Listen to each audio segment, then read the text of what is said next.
अस्सलामुअलैकुम दोस्तों, क्या हाल है? ठीक हो? तबीयत या ठीक है दोस्तों। ये डीडीपी बकरा सेल करना है, कोई बिरा लेना चाहे तो रब्ता कर सकते है।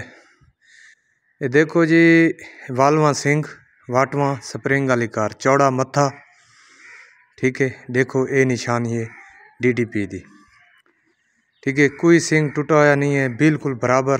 गर्दन देखो माशाल्लाह कितनी मोटी है, और इसकी ऊपर वाली साइड देखो, और इसके कद चेक करो, और माशाल्लाह इसकी साइड देखो माशाल्लाह फुल साइज में देखो।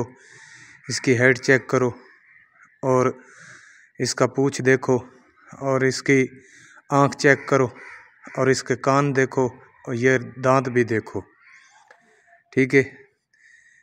ये दांत देखो, देख रहे हो, बिल्कुल रीजनल डीडीपी, ठीक है।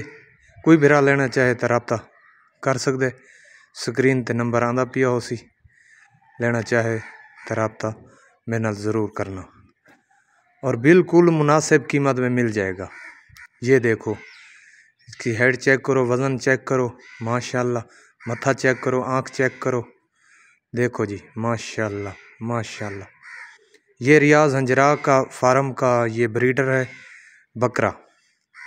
कोई भी दोस्त लेना चाहता है तो मैंने नंबर दिया हुआ है, स्क्रीन पर आ रहा होगा, उसको देखकर रब्ता आप कर सकते हैं। ये रियाज हंजरा के फार्म का ये ब्रीडर है माशाल्लाह। ये देखो, आँख इसकी चेक करो, कान चेक करो माशाल्लाह, गर्दन चेक करो, बहुत ही तकड़ा है।